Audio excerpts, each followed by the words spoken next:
500 सालों की इंतजार के बाद आखिरकार वो दिन आ गया जब इस देश के करोड़ों लोगों की इच्छा पूरी हुई और लंबे इंतजार के बाद, लंबे विवादों के बाद, तमाम बाधाओं के बाद सबने कहा आखिरकार मेरे राम आ गए। इस देश में ऐसा उत्सव अपनी जिंदगी में मैंने पहले कभी नहीं देखा।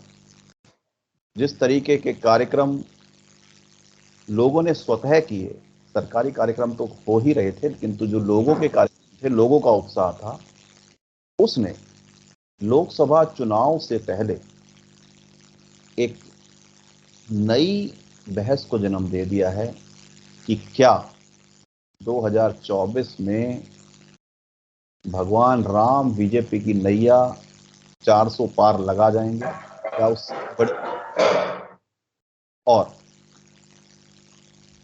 भगवान राम की आंधी में विपक्ष के पास अब क्या रह गया है। इस पूरी परिचर्चा को करने के लिए मेरे पास आज पैनल में 3 महत्वपूर्ण गेस्ट हैं। वरिष्ठ पत्रकार राजेश बैरागी जी हैं, सोशल वर्कर शैलेंद्र बर्णवाल जी हैं और पार्टी के प्रवक्ता और अयोध्या के लोकसभा प्रभारी संजीव निगम जी। आप तीनों का स्वागत है। इससे पहले मैं इस परिचर्चा को YouTube पर देख रहे हैं तो हमें सब्सक्राइब कर लीजिए ताकि हमारे आने वाले सभी प्रोग्राम आपको मिलते रहें, और जो भी राय है वो नीचे आप हमें कमेंट बॉक्स में दे सकते हैं। अब बात करते हैं आज के इस कार्यक्रम की, जिसमें मेन मुद्दा है कि जो आज ये सबसे पवित्र दिन बन गया है, दिवाली की तरह मनाया गया है, उस पर भाजपा को लोकसभा चुनावों में क्या लाभ हम मिलेगा। राजेश जी, पहला सवाल मेरा आपसे ही है जी कि ये जो एक अनबिलीवेबल ऐसा दिन आया है जिसके लिए, जिसके इम्पैक्ट को देखकर अब ये लग रहा है कि भाजपा के लिए चुनाव बिल्कुल नहीं रहे। आपको क्या लग रहा है? पहले तो मैं सभी प्रतिभागियों और आपको भी आज रामलला के प्राण प्रतिष्ठा समारोह और इस अभूतपूर्व और अद्भुत दिन की बहुत बहुत शुभकामनाएं देता हूं। धन्यवाद। ये भारत के इतिहास में 500 साल की बात नहीं है। हम ये मानते हैं कि कष्ट का क्षण जो है वो बड़ा मुश्किल भरा होता है और सुख के हम सैकड़ों बरस जी जाते हैं, हमें पता नहीं चलता। तो हम ये मान रहे हैं कि जब से भी ये राम मंदिर का मुद्दा हमारे सामने है, मेरे सामने ये 1992 में जी मुझे इसका पता चला था, मैं तभी पत्रकारिता में आया था जी और तभी ये कांड हो गया। उस समय वो जो विवादित ढांचा था वो ढा दिया गया कार सेवकों के द्वारा। जी उस पर उसी समय शायद 5 सरकारें बर्खास्त हुई थी एक साथ, जैसा मुझे ध्यान है। जी जी जी बीजेपी की और जी, और कर्फ्यू लग गए थे। मैं गाजियाबाद में था उन दिनों, और तब से ये मुद्दा हमारे लिए रोजाना एक नई एक टीस की तरह रहा है। मैं मध्यमार्गी होने के बावजूद इस बात को अनुभव करता रहा हूं कि जो जिसका है वो उसको मिल जाना चाहिए। ये संयोग है, राजनीतिक परिवर्तन भी है जिससे कि ये सब संभव हो पाया। और आज मुझे लगता है कि अगर जो भी समझदार मुस्लिम हैं वो भी इस बात से नाराज नहीं है। ये मुद्दा सुलझ गया है, जी कोर्ट के माध्यम से सुलझा, राजनीतिक इच्छा शक्ति से सुलझा, और आज वो विशाल मंदिर, भव्य मंदिर, नव्य मंदिर बनकर खड़ा हो गया है। तो ये बहुत ही अच्छा दिन है हम सबके लिए। मैं समझता हूँ समाज के सभी वर्गों को इसका स्वागत करना चाहिए और इसको मानना चाहिए। जहां तक इसके राजनीतिक निहितार्थ हैं तो वो तो स्पष्ट है, जो करता है वो पाता है। बीजेपी ने इस ऐतिहासिक और धार्मिक और आस्था से परिपूर्ण इस विषय को यदि मुकाम तक पहुंचाया है तो इसका लाभ भी उसे मिलेगा। और ये तो तय ही हो गया है कि 2024 का लोकसभा चुनाव भाजपा को राम मंदिर की पूर्णता का प्रसाद है, उससे कोई छीन नहीं सकता। वो 400 पार और 350 के आंकड़े में मैं नहीं जाना चाहता कि वो कितना होगा, क्योंकि मोदी जी ने आज अपने भाषण में कहा है कि सागर से सरयू तक जी उन्होंने जो पिछले एक सप्ताह में सागर से सरयू तक का जो विजय रथ चलाया है, उसके बाद मुझे कुछ लगता ही नहीं है कि मुझे ऐसा भी लगता है कि कहीं 1 दर्जन क्षेत्रीय दलों का वजूद खत्म ना हो जाए इस लोकसभा चुनाव में। अच्छा, तो आप जो कह रहे हैं कि जो मोदी जी ने कहा कि सागर से सरयू तक, और मैं उसमें लाइन जोड़ देता हूँ कि राम ही चिंतन है और राम ही विश्वास है। नहीं, उन्होंने दूसरी बात कही, हाँ कि देव ही देश है और राम ही राष्ट्र की चेतना है। हाँ, ये उन्होंने बहुत बड़ी बात कही है। मतलब पूरा मुद्दा उनके उन्होंने सेट कर दिया, एजेंडा सेट कर दिया। हाँ जी, एजेंडा सेट हो गया है। अब इस एजेंडे के सेट होने पर संजीव निगम जी को लाता हूं। संजीव निगम जी, आज भाजपा के सामने गठबंधन एक होकर चुनाव लड़ने की तैयारी कर रहा है और आप उस गठबंधन के एक हिस्सा हैं, अभी तक तो हैं। क्या हुआ? हाँ आशु जी, आप अरे क्या प्रश्न पूरा करें, फिर मैं आपको जवाब देता हूँ। जी जी जी, मैंने कहा अब जब ये बीजेपी की इतनी बड़ी बात की बात आ गई है कि मोदी जी ने कहा कि इस देश में हर देव और जो है देव है, मनुष्य देव है और राम ही इस देश का चिंतन है, तो आप गठबंधन के नेता के तौर पे और आप आम आदमी पार्टी के प्रवक्ता भी हैं, आपको क्या लगता है कि मोदी जी या बीजेपी की विक्ट्री बिल्कुल मलाई हो गई है? आशु जी देखिए, दोनों को आप एक साथ मिलाए नहीं। आज अयोध्या में जो है प्राण प्रतिष्ठा हुई भगवान राम के मंदिर में, अच्छी बात है, और इसको सभी लोगों ने, देशवासियों ने बड़े खुशी से, बड़े उत्साह से इसको मनाया। जहां तक बात है आम आदमी पार्टी की, तो आम आदमी पार्टी ने दिल्ली में और दिल्ली से बाहर, मैं उत्तर प्रदेश की बात करता हूं, हमारे सभी जिलों में जो हमारे पार्टी के कार्यकर्ता थे, पदाधिकारी थे, सब ने जो है हवन पूजन करके इसको जो है बहुत हर्ष और उल्लास से जो है इस उत्सव को मनाया है और प्रसाद वितरित किया है।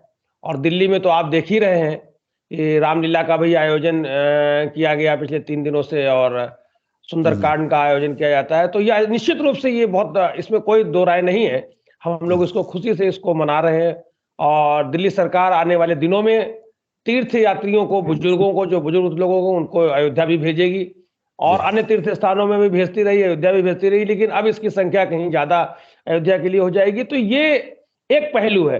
लेकिन अगर आप राजनीतिक दृष्टिकोण से देखेंगे तो उसको इसमें घालमेल कतई ना करें। राजनीतिक है तो उसमें देखा जाएगा कि इतने वर्षों में देश के तमाम सारे पहलू हैं, हमारे युवा हैं, बेरोजगार हैं, उनको क्या रोजगार की स्थिति मिली हुई है, तो वो एक पैरामीटर एक अलग है और ये एक अलग है। तो आप अगर घालमेल करेंगे तो बात नहीं बनेगी। जब चुनाव आएगा तो चुनाव में लोग हैं, जो विपक्षी दल है, सब लोग इसका आकलन कर रहे हैं। खासतौर से जैसे आपने गठबंधन की बात की, तो गठबंधन में हमारे अलावा और भी जो दल है उसमें सब लोग मिल करके आपस में बात करके किस दिशा में कैसे करना चाहिए, तो उस पर चर्चा कर रहे हैं और बहुत जल्द आपको निर्णय मिलेगा। तो दोनों अलग अलग बातें हैं और उसको एक साथ कतई मत मिलावें।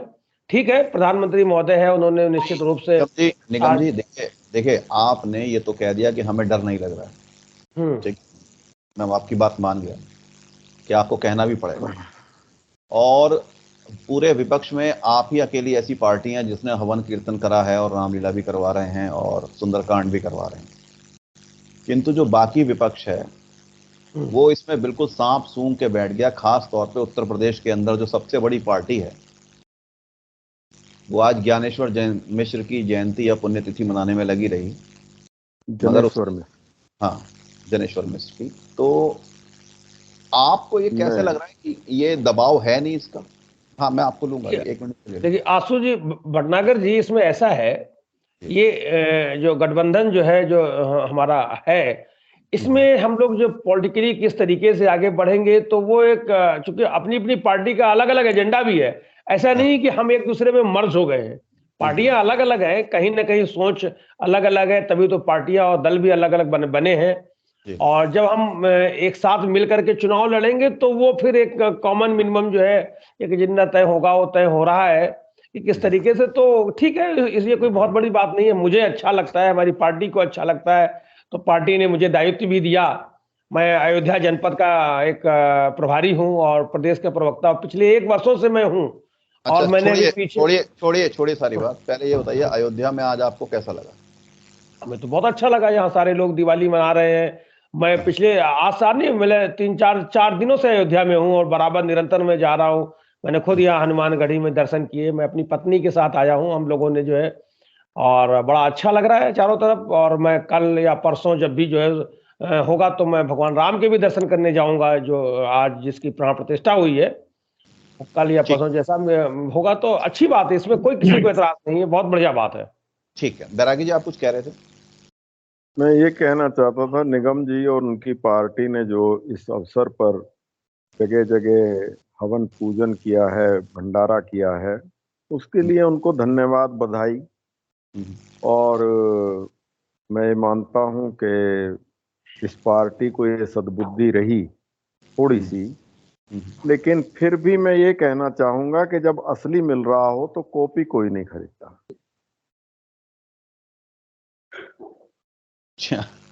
चलिए ठीक है।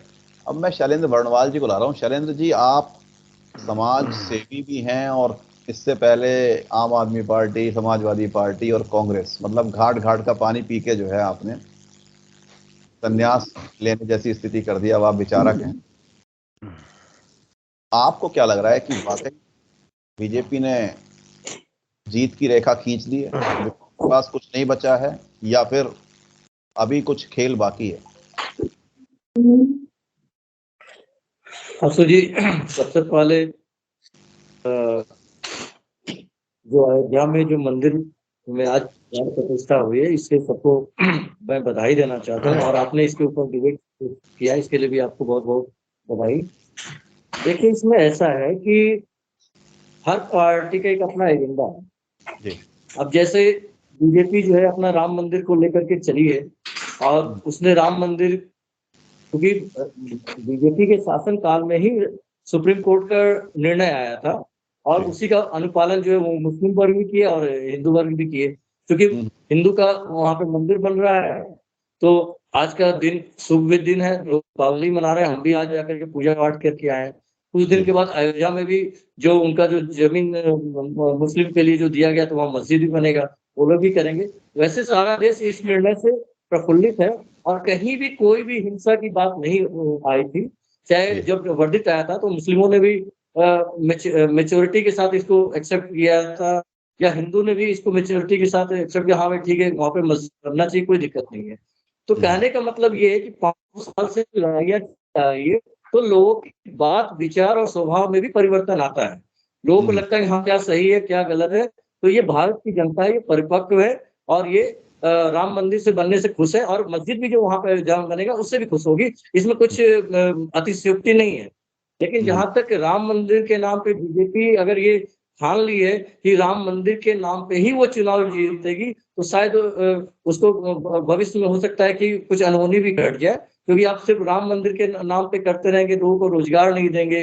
अब यहाँ पे आप देख लीजिए कि जो अयोध्या में जो आज का जो कार्यक्रम था, मैंने सोचा कि भाई सभी लोगों को ना दर्शन देने की अनुमति दिया जाएगा, लेकिन ये तो आध्यात्मिक पूंजीवाद का इन्होंने कर दिया। जितने भी जो वीआईपी थे, या तो इनके सपोर्टर थे, वो या तो वोट से मदद करते हैं, या फिर इनको से मदद करते हैं। और जो आम व्यक्ति जो है, जो कि रामलला का दर्शन करना चाहता है, जिसने इस संघर्ष में जी जान लगा करके दे दिया, जो छोटा से छोटा गिलहरी प्रयास करने की कोशिश किया, उसके लिए तो आपने सारे दरवाजे बंद कर दिए। ये उसी तरीके से हो गया जैसे जब जम्मू एंड कश्मीर में 370 जब हटने की बात हुई थी, तो वहां पे भी कॉर्पोरेट वाले पहुंच गए थे, उन्होंने सारा लैंड वगैरह जो है वो खरीद लिया।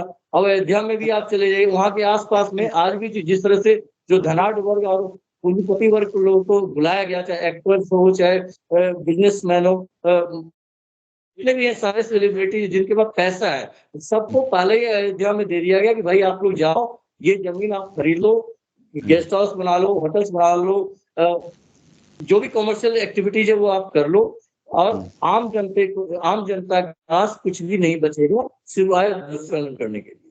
तो ये एक चीज गलत है।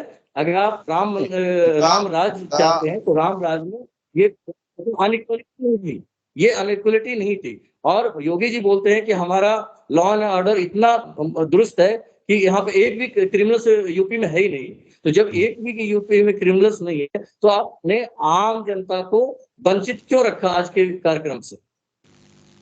ऐसा होता है बर्णवाल जी, जब शादी होती है तो बारात में 50-60 लोग, 100 लोग, 200 लोग ले जाए जाते हैं, और उससे पहले तिलक या बाद में रिसेप्शन में जो है पूरे शहर को खाना खिला दिया जाता है। तो जब आज का आयोजन लिमिटेड लोगों के साथ ही हो सकता था, उसमें भी 5-6 हजार 8 हजार आदमी था, तो ऑब्वियस सी बात है पहली प्रायोरिटी कोई भी आदमी उन लोगों के लिए रखेगा जो वहां पर उनके साथ। तो वही पहली प्रायोरिटी जो संसाधन है, वो जो अध्यात्म है, जो पूजा का जो लाभ है, प्रसाद का जो लाभ है, वो सिर्फ वीआईपी के लोगों के लिए मिला गया, आम लोगों के लिए तो मिला ही नहीं गया। जो आप क्या समझते हैं, जो टीवी पे जो 24 घंटे जो बड़े बड़े लड्डू जो दिखाए जा रहे थे, कोई गुजरात से आ रहा है, कोई मध्य प्रदेश से आ रहा है, बनारस से आ रहा है, तो आम जनता को तो कुछ नहीं मिला, वो सारे वीआईपी लड्डू लेके चले गए। वो तो अयोध्या में जो भी मौजूद है, आज अगर निगम जी होंगे तो निगम जी को भी लड्डू मिले होंगे। घर घर जाकर के अच्छा क्या है, वहां से चंदा लिया है, तो उन परिवारों को लड्डू भी नसीब होगा, वहां का प्रसाद नसीब होगा। ठीक है राजेश जी, ये बताइए, हालांकि आप आज जी जी जी एक मिनट, राजेश जी ये बताइए कि क्या वाकई इतना दुख है, या ये जो प्रश्न है ये इस समय उठाना गंभीर, मतलब एक उचित वो है, समय है इसका? देखिए, ये बर्णवाल जी का क्या कष्ट है ये मैं अभी समझ नहीं पाया। मैं उसे मैं जरा सा बताना चाहता हूँ जी कि जब से ये मंदिर निर्माण की वहाँ पर है, सीधी सी बात, अगर आम जन है तो हम भी तो दर्शन नहीं जहाँ पर एक करके जहाँ पर जब ये राम मंदिर निर्माण का कार्य शुरू हुआ, तभी से मेरे दिमाग में वहाँ 100-200 गज 500 गज जमीन लेने की इच्छा रही है, ताकि मैं वहाँ एक गेस्ट हाउस बना सकूं, वहाँ एक मकान ही बनवा दूं, ताकि मैं कभी अयोध्या जाऊं तो वो मेरी एक प्रॉपर्टी वहाँ रहे। लेकिन मेरी जेब में पैसा नहीं था, जबकि मुझे किसी ने ना वहाँ जमीन खरीदने से मना किया है और ना मुझे किसी ने आमंत्रित किया है। जिन लोगों की जेब में पैसा था, जिन लोगों को उन अवसरों की तलाश हमेशा रहती है, जिनका दिमाग उस कार्य में चलता है, वो लोग जहां भी अयोध्या का मंदिर तैयार होगा, जहां भी नई संभावनाएं दिखाई देंगी, वो लोग वहां पहुंच जाते हैं। मैं नहीं पहुंच पाया, बर्णवाल जी नहीं पहुंच पाए, और लोग भी बहुत सारे इस देश के 140 करोड़ लोगों में से 140 लोग ही पहुंच पाए हैं। मैं कहना चाह रहा हूँ कि जब जो गरीब जो तबका है उसको अगर अवसर से वंचित कर दिया जाएगा तो कैसे पहुंचेगा?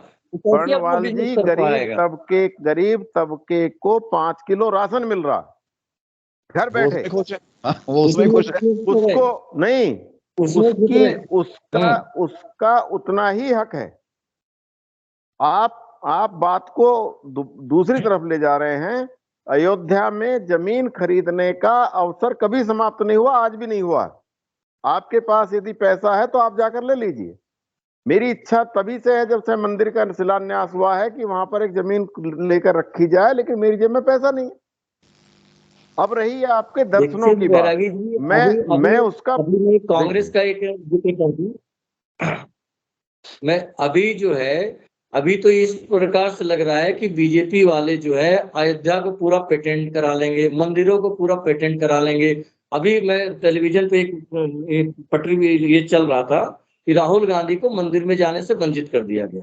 सवाल ये नहीं कि वो कांग्रेस के हैं या आम आदमी पार्टी के या किसी और के हैं, तो सब ये एक क्या कोई ठप्पा लग गया है कि बीजेपी जो है अगर वाले ही मंदिर में जा सकते हैं, दूसरे नहीं जा सकते हैं? और एक तरफ तो आप, ये दोगली नीति होगी ना, एक तरफ तो आप इनवाइट कर रहे हो मीडिया के थ्रू कि हमने इनको इनवाइट किया और ये गए नहीं, और दूसरी तरफ से जब कोई बंदा विपक्षी वाला अगर मंदिर में जाना चाहता है तो उसको आप रोकते हो। नहीं, असम में उनकी सरकार है, मीडिया मुख्यमंत्री है, के थ्रू तो ये कहीं ना कहीं बनवाल जी, मीडिया के थ्रू किसी को निमंत्रित नहीं किया गया, निमंत्रित किए जाने का मीडिया को सूचित किया गया है। बिल्कुल बात सही। समझिए, नहीं, अब उनको ये निमंत्रित किए आजकल जाने तो की मीडिया तो सूचना बीजेपी मीडिया के को दी एजेंडे गई पे है चल रही है ना। ताकि वो ये झूठ ना हाँ। बोल सकें, और बुलाए जाने के बावजूद जा नहीं रहे हैं। और जहां वो जो है क्या नाम है, वो चुनाव के समय में वो जनेऊ पहनकर और मंदिर मंदिर घूम रहे थे, ये भी देश ने देखा। देखिए, ये बहस का विषय आज का नहीं है इसका। मुद्दा और नहीं, जो बात आपने कही ये है, नहीं विषय, मेन ये जो है नहीं, एक बात मिनट, आप नहीं, अब ये तो एक मिनट, कंटेन हो जाएगा। बनवाल जी जैसे आप रुकिए। कह रहे हो कि बीजेपी इसका ना फायदा, चुनावी फायदा लेना चाहती है, तो इसका मतलब है कि भगवान राम को आपने पेटेंट करा लिया। कोई अरे भाई विपक्षी वाला अगर जाना चाहे तो बनवाल जाना जी, ही नहीं दोगे, बनवाल जी एक मिनट, उसको एक फिर है मिनट, ना दूसरे माध्यम से आप कहेंगे वो जाना ही नहीं बनवाल जी चाहते। एक मिनट, अरे एक मिनट सुनिए, थोड़ा सब्र रखिए, धैर्य रखिए। ये चीज मैं थोड़ा अरे और एक मिनट, आंसू जी इसमें एक चीज जोड़ना चाहता एक हूँ मिनट, एक कि मिनट, एक मिनट, सोनिया एक गांधी मिनट, जी इतनी इतनी अरे बड़ी एज एक की मिनट हो रुक गई। जाइए, एक हाँ, मिनट, एक मिनट रुक जाइए, एक मिनट रुक जाइए। थोड़ा सा जो है बीपी बढ़, हाँ बीपी बढ़ जाएगा, थोड़ा आराम से। 1996 तक जी 4 वर्षों को छोड़कर कांग्रेस का शासन रहा था, और कांग्रेस के शासन में राम मंदिर को बनाए जाने पर न संवैधानिक बाध्यता कभी रही है, न कानूनी बाध्यता रही है, केवल इच्छा शक्ति की बाध्यता रही है कि मुसलमानों के वोट लेने हैं, हिंदुओं के मुकाबले उनको पोलराइजेशन करना है, इसलिए ये मंदिर नहीं बना था। ऐसे लाखों मंदिर देश में हैं, जैसा अयोध्या में आज बना है। एक नहीं है, लाखों मंदिर हैं। इसका महत्व केवल इसलिए बढ़ गया है कि यहाँ पर एक ऐसी राजनीतिक पार्टी ने, जिसने देश में सर्वाधिक समय शासन किया, उसने इसको विभिन्न तरीकों से कभी ताला बंद किया, कभी कोई और बाधा खड़ी की।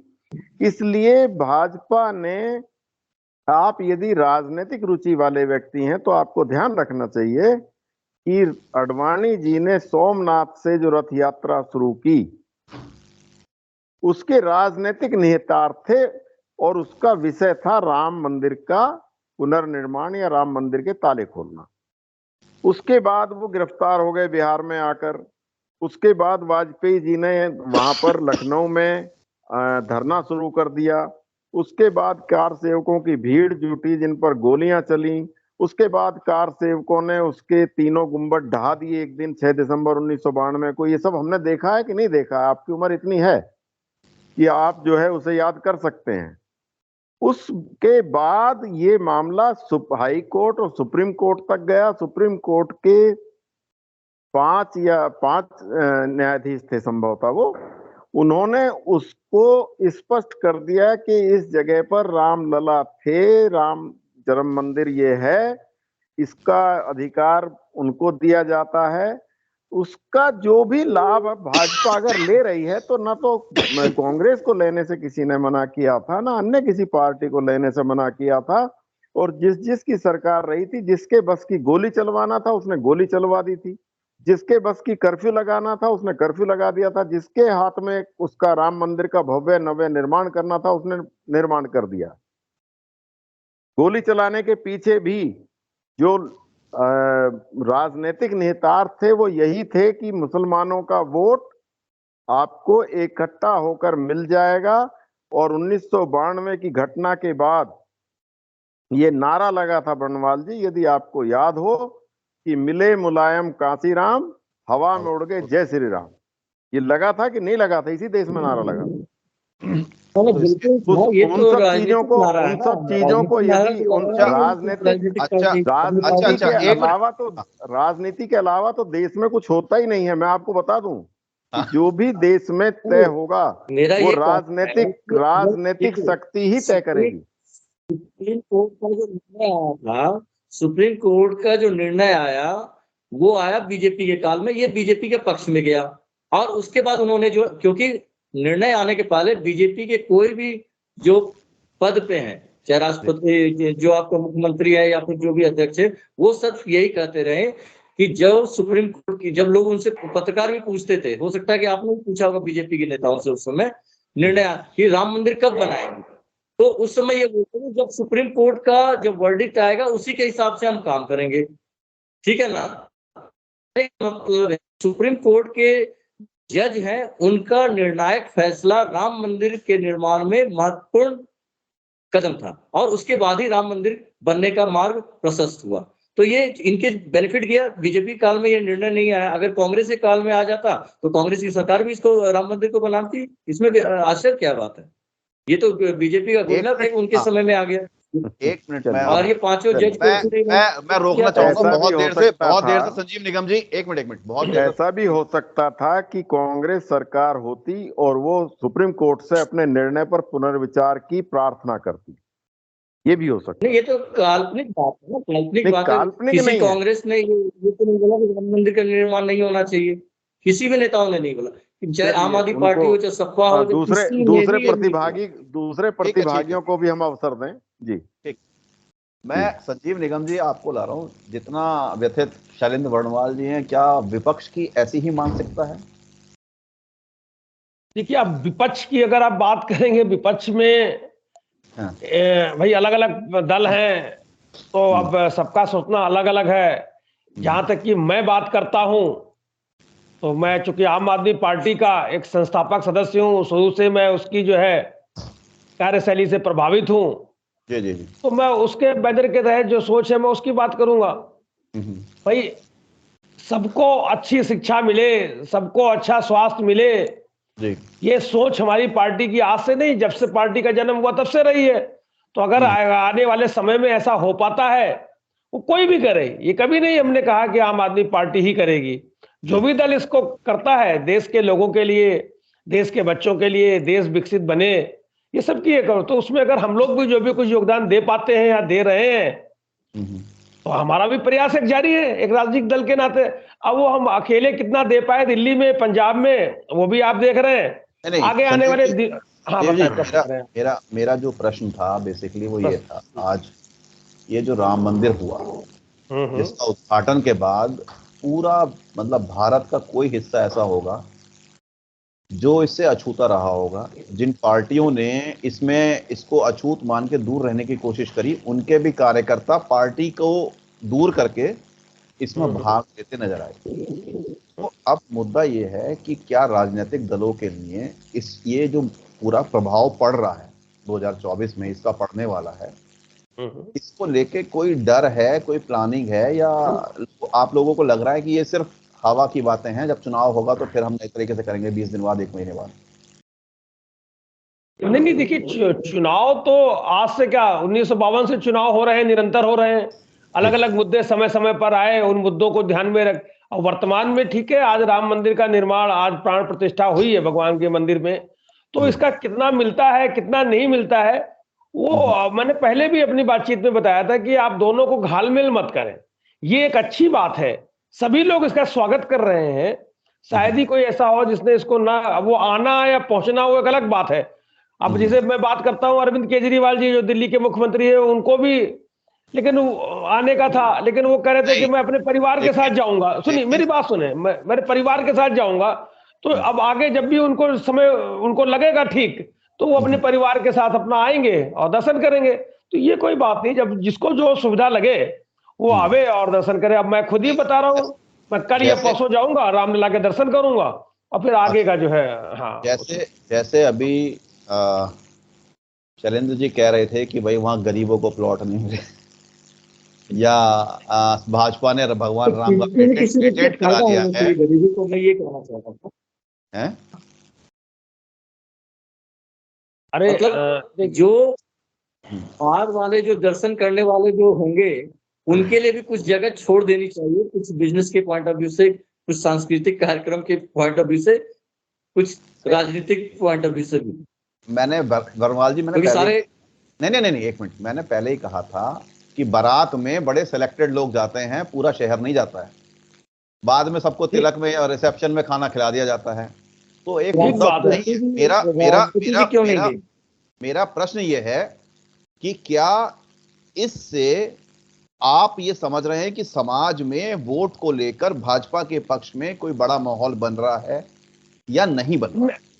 मैं मेरी अगर नहीं, आप ऐसा सुनेंगे कुछ नहीं। नहीं ऐसा कुछ नहीं है ना। आशु भाई, हाँ। आशु भाई, एक चीज ऐसा मैं आपको बता दूं एक एक करके बोलिएगा, एक एक। अरे हाँ, मैं हाँ, पहले एक बात मिनट निगम जी, निगम जी, पहले इनको बोले दीजिए।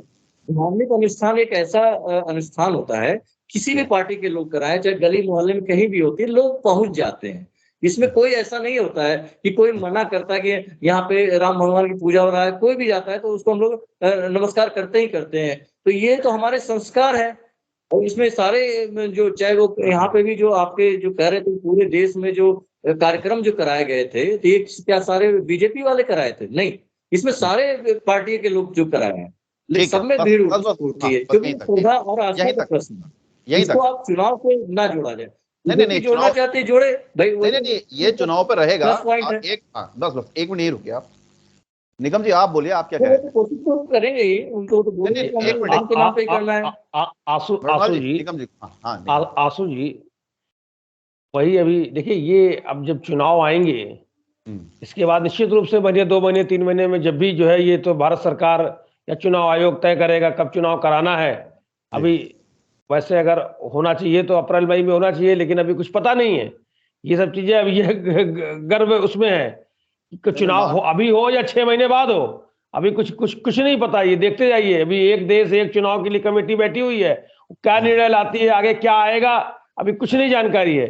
तो अभी क्या हो, बिल्कुल आशु जी मैं बिल्कुल सही बात कह रहा हूं। आप अंदाजा लगाते रहिए, आप इधर अंदाजा लगाएंगे, वो होता कुछ और है।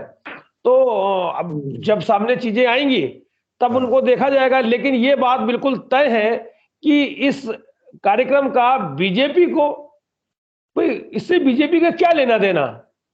भाई ये इसको एक जो है ट्रस्ट ने बनवाया, सुप्रीम कोर्ट ने जो है उसका जो है तय किया, उन्होंने जो है कि भाई मंदिर बनना चाहिए, बात खत्म हो गई।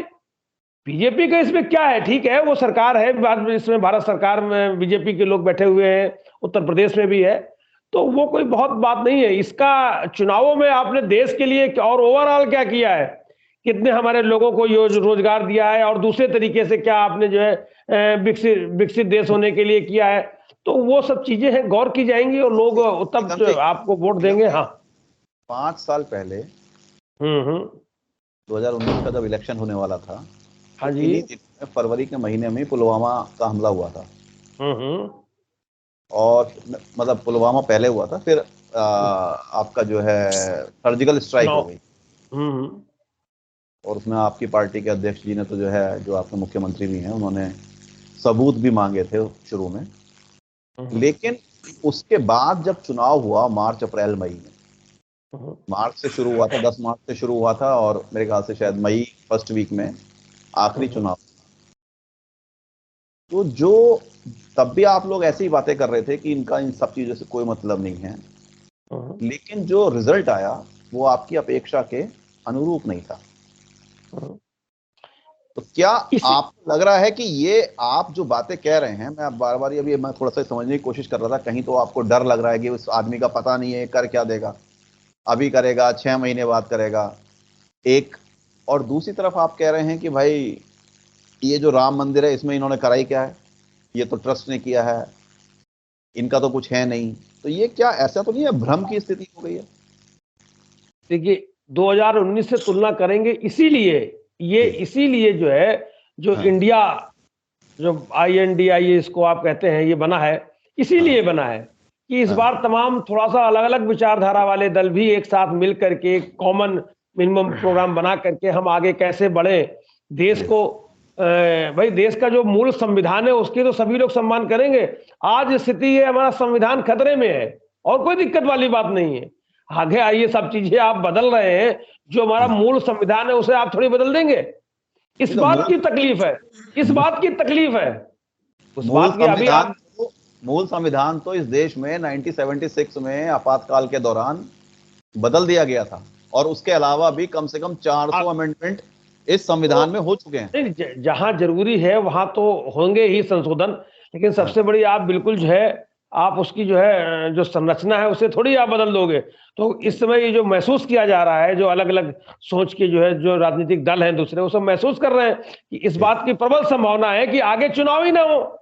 ये समस्या ये है कि आगे चुनाव ही ना हो 2024 के बाद, फिर 29 के बाद से चुनाव ही ना हो, चूंकि ये इस तरीके की भी संभावना है तो बहुत बड़ी एक समस्या पैदा हो जाएगी। तो ये चुनावों के अगर दृष्टिकोण से देखोगे तो अभी इसमें मंथन चल रहा है, तमाम हमारे उसमें राजनीतिक दल हैं और अभी तक हालांकि किस तरीके से आपस में जो है सीटों का बंटवारा होगा, क्या होगा, इसमें एक दिन का काम नहीं है।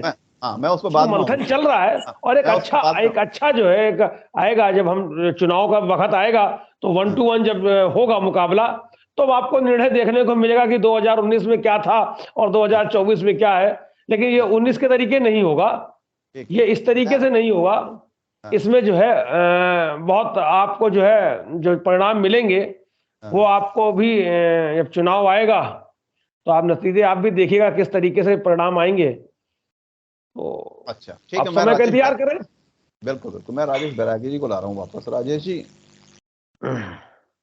ये जो विपक्ष की मतलब डर भी है कि भाई ये पता नहीं मोदी का कुछ पता नहीं है क्या कर देगा, संविधान बदल देगा, वो चुनाव ही नहीं कराएगा, मतलब इस तरह की जो बातें हैं, और फिर ये भी है कि भाई इस भाजपा को इससे कोई लाभ नहीं मिलने वाला है।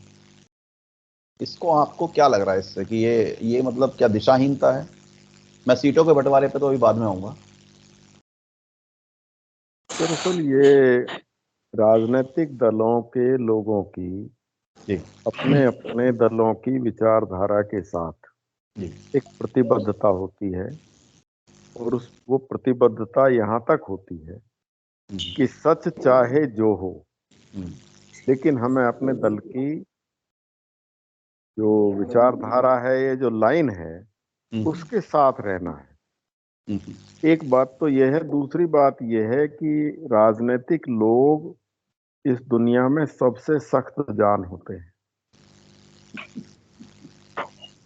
वो जो है मरते दम तक हार नहीं मानते और आसन संकट को कभी स्वीकारते नहीं। ये उनकी अच्छी बात भी है, नहीं तो फिर तो जीवित कैसे रहेंगे, लड़ेंगे कैसे, लड़ने का हौसला ही खत्म हो जाएगा। लेकिन जहां तक बात है, सबसे पहले तो मैं एक बात ये कहना चाहूंगा अपने प्रतिभागियों से कि एंकर की एक स्वतंत्रता है, जो डिबेट को ऑर्गेनाइज करता है उसकी एक स्वतंत्रता है विषय रखने की। वो विषय जो भी रखे आप उससे सहमत और असहमत हो सकते हैं, आप उसे ये नहीं कह सकते कि आपने विषय क्यों रखा। ये थोड़ा सा इसको समझना पड़ेगा डिबेट में हिस्सा लेते समय। दूसरी बात यह है कि जहां तक सभी दलों को मालूम है कि इस राम मंदिर के निर्माण और इसके आज का जो ये शुभ आनंद का दिवस है, इससे बाकी दलों के लिए बहुत ही मुश्किल पैदा होने वाली है, हो गई है। और देश में एक हिंदुत्व का जो ज्वार खड़ा हो गया है, जो बीजेपी ने और उसके अनुसांगिक संगठनों ने मिलकर जो कुछ किया है, उससे सभी दलों के सामने अपने आगामी लोकसभा चुनाव के मद्देनजर अपना अस्तित्व बचाने तक का संकट आ गया है। उसे ये लोग इस तरह कह सकते हैं और कहना चाहिए कि मुश्किल बहुत बड़ी है, लेकिन हम लड़ेंगे और हम जनता को ये बताएंगे कि इसके अलावा भी मुद्दे हैं देश में, केवल राम मंदिर एक मुद्दा नहीं है। लेकिन मुझे ऐसा लगता है, अगर निगम जी मुझे क्षमा करें, मुझे वो गरियाएं नहीं, तो कि राजनीतिक विवेक शून्यता पैदा हो गई है देश में। या फिर यूं माने कि बीजेपी के इस ऑरा के सामने जो राजनीतिक विवेक शून्यता पैदा हुई है, इसका ज्यादा बड़ा नुकसान है उस नुकसान से कि जो बीजेपी पर ये आरोप लगाए जा रहे हैं कि वो संवैधानिक संस्थानों को नष्ट कर रही है। इसके बजाय जो राजनीतिक विवेक शून्यता है, उससे ज्यादा नुकसान इस देश का हो रहा है कि वो उन चीजों को पकड़ नहीं पा रहे हैं वो मोदी को नहीं पकड़ पा रहे हैं, भाजपा की रणनीतियों को नहीं पकड़ पा रहे हैं कि वो तो ये कह रहे हैं, ये स्वीकार किया अभी निगम जी ने कि इसका कोई भरोसा नहीं है, ये चुनाव अभी कराएगा, 6 महीने बाद नहीं, कराएगा। ये तो इनका ये तो गलत कह रहे हैं। अगर चुनाव का मसला ना होता तो राम मंदिर निर्माण की अधूरे मंदिर का आज प्राण प्रतिष्ठा नहीं होती, अगर चुनाव ना कराना होता। अगर देश में ये स्थिति आ जाएगी जैसे और देशों में कई जगह हुआ है जहां चुनाव नहीं होना है, जहां या चुनाव संगीनों के साय में होना है, खुद ही बैलेट पेपर छापना है, खुद ही रिजल्ट घोषित कर देना, वो इस देश में नहीं है अभी माहौल। हो सकता है कभी हो, मैं अभी इसके प्रति कभी भी आशान्वित नहीं रहूंगा भारत जैसे लोकतंत्र में, लेकिन अगर ये चुनाव ना हो तो क्या अधूरे राम मंदिर में क्या आज प्राण प्रतिष्ठा हो रही होती? ये जो है ये इतनी जल्दबाजी में, मेरे हिसाब से जल्दबाजी में जो प्राण प्रतिष्ठा हुई है ये लोकसभा चुनावों के मद्देनजर हुई है। ये ध्रुवीकरण और हिंदुत्व को के नाम पर इकट्ठा करने के लिए हुई है, इससे हम कतई इनकार नहीं करते। नहीं, मैं इसी बात पे ला रहा हूँ कि क्या ये लोग जो हैं इस समय एक मिनट बहुत बिल्कुल सही सटीक बात, एक मिनट ये सारा प्रोपेगेंडा जो इसमें किया जा रहा है वो आस्था के नाम पे चुनावी जीत हासिल करने के लिए जा रहा है। ठीक है, और इसमें क्या, इसमें बर्णवाल जी इसमें कोई बुराई नहीं है। बाकी लोगों ने भी आस्था और धर्म के नाम पर इस देश में एक युग तक बीजेपी की इतनी डरी हुई है, उसको पहले मालूम था कि एमसीडी कभी नहीं जाएगा, एमसीडी चली गई। अब मैं आपको दावे के साथ आज कह रहा हूँ इस बात को, आप भाजपा से ही सारी नैतिकता की उम्मीद क्यों कर रहे हैं? एक मिनट एक करके बोलिए, निकलना मुश्किल है। ऐसा है वर्णवाल जी, आप देखिए है क्या, आप एक मिनट बैरागी जी, आप जो कहना चाह रहे हैं वर्णवाल जी, प्रॉब्लम ये नहीं है, प्रॉब्लम ये है जो मेरा अपना मानना है कि जो बैरागी जी ने भी एक बात कही कि विपक्ष जो है दिशाहीन है। आप बार बार ये तो कह रहे हैं कि भाजपा ने ये कर लिया, लेकिन आप ये नहीं बता पा रहे अभी तक कि ये जो सुनामी आ रही है इसका मुकाबला करने के लिए विपक्ष के पास कोई हथियार है या नहीं है?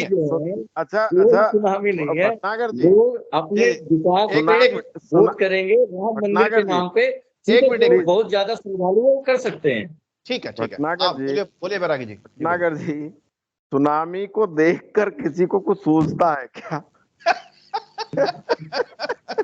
ये बड़ी समस्या। हाँ निगम जी बोलिए आपको शायद अरे भटनागर जी, अभी मैं बैरागी जी को सुन रहा था, बैरागी जी बहुत अच्छी तार्किक बातचीत करते हैं और मुझे बड़ा अच्छा लगा इनकी बातचीत का जो है तरीका। और इन्होंने कहा भाई क्षमा करें भाई, सवाल है आप एक निर्भीक और स्वतंत्र पत्रकार हैं, आप अच्छी अपनी वाक्पटुता से आपने बात रखी, मैं उसका कायल भी हूं। और ये जो बातें आपने कही, आपने खुद स्वीकारा इस बात को कि चुनाव के लिए ही ये आधा अधूरा जो है उद्घाटन किया गया है। तौर पर तो एक सवाल ये बात कि देखिए, जब ये बात बिल्कुल ये बात भी समझ में आ रही है कि भाई इतनी जल्दबाजी क्यों, कि हमको उसका लाभ लेना है, राजनीतिक हमें कराना है। वो तो लाभ ले रहे हैं आप, मैं तो लाभ यही पूछ रहा हूं, वो लाभ लेने जा रहे हैं। अब वो तो देखिए समय बताएगा। भटनागर जी आपको इसमें समय जो है थोड़ा सा धैर्य रखना पड़ेगा, आने वाला समय।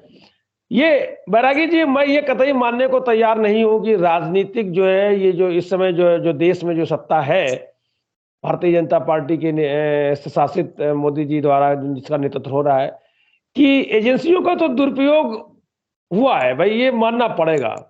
इसके मतलब पहले सदुपयोग नहीं हुआ एजेंसियों का। जो ये अब आज ये समय नहीं है कि मैं इस बात को नहीं उठाऊंगा कि कितने ऐसे लोग हैं। संजीव जी समय थोड़ा कम है, नहीं हाँ, तो मैं एक लाइन में याद दिला दूं कि आपके पास दिल्ली में हाई कोर्ट के निर्णय के बाद एक दिन के लिए पावर आई थी और आपने जो है ना उस जांच अधिकारी के यहाँ डॉक्यूमेंट जो है चोरी करवा लिए थे रातों रात। तो ये जो नैतिकता वाली बातें हैं राजनीति में मेरी ज्यादा समझ में आती नहीं है। लेकिन चोरी बेईमानी वाली जो है भाषा तो मुझे नहीं समझ में आती किसने चोरी करवा ली, किसने डाका डलवा लिया। हाँ, हम वो तो बीजेपी ने भाई सीसीटीवी फुटेज निकाल के दिखाई थी, तो इसलिए मैं इस कट्टर हाँ, ईमानदार हाँ, लोग हैं। जी, जी, और जी, जी, और हम मैं बीच लगे में हुए हैं। हस्तक्षेप करूं, मैं आपके उस कृत्य को गलत नहीं मानता हूं। नहीं नहीं, आपने मैं अपने बिल्कुल नहीं मौके मान रहा का हूँ। फायदा हाँ, उठाया, मैं वो यही कह अपने रहा हूँ। मौके का फायदा हाँ, उठा रहे हैं। मैं यही कह रहा हूँ कि भाई नैतिकता की दूसरी बातें बात ना ये कि करें। राजनीति में कोई भी जो है वो, जैसे बीजेपी 2 से अगर आप 400 का ख्वाब देख रहे हैं सीट का, उसी तरह से हर पार्टी पार्टी का एक अपना समय होता है, एक अपना डिवोशन होता है। जी, अभी इस समय बीजेपी उत्कर्ष पे, वो हाँ, ढलान पे भी आएगी। हाँ, जिस प्रकार से जो अभी एथलेटिक्स वाला जो हुआ था, प्रकरण हुआ था, ब्रजभूषण जी को और आपका कुश्ती संघ छोड़ना पड़ा। तो इस तरह हाँ। की बुराइयां आएंगी और आ चुकी हैं। ठीक, ठीक तो है, वो ठीक है, अब ठीक वो है। ढलान पे ही जाएंगे। मैं इसको क्लोज करूंगा, 9, हाँ मतलब टाइम हो गया है। तो आज के इस परिचर्चा को, हालांकि इसका हल इसलिए नहीं है कि एक तो हमारे पास बीजेपी से कोई प्रवक्ता नहीं था, आज आए नहीं वो क्योंकि व्यस्त थे। लेकिन विपक्ष के जो लोग हैं या जो ऐसे लोग हैं जिनको बीजेपी से लड़ना है, वो ये मानने को तैयार नहीं है कि इस राम मंदिर से बीजेपी को कोई फायदा होने वाला है। वो ये भी मानने को तैयार नहीं है कि बीजेपी जो है कुछ उनके लिए मुकाबले में है। वो ये भी मानने को तैयार नहीं है कि बीजेपी अगर तीसरी बार आ गई तो उनकी कई पार्टियों का अस्तित्व मट जाएगा। हाँ, वो ये जरूर मानते हैं कि ये आदमी संविधान में चेंज कर सकता है, ये आदमी कुछ का कुछ कर सकता है। तो ये जो दिशाहीनता है, इसको लेकर हम लोग एक बार फिर चर्चा करेंगे विपक्ष की दिशाहीनता पे, और हम कोशिश करेंगे कि कल ही करें। तब तक के लिए आज इस परिचर्चा को यहीं विराम देते हैं। इस पूरी परिचर्चा पर रामोत्सव से तिलकोत्सव की जो तैयारी है, बीजेपी फिर से भारी पड़ेगी क्या, इस पर इस पर आपका कोई भी विचार हो, कोई भी राय हो, आप हमें नीचे कमेंट बॉक्स में दे सकते हैं या हमें ट्वीट कर सकते हैं। हम फिर कल मिलेंगे नए मेहमानों के साथ, एक नए विषय के साथ। तब तक के लिए हम सबको आज्ञा दीजिए और सभी गेस्ट का भी धन्यवाद है। नमस्कार। नमस्कार जी।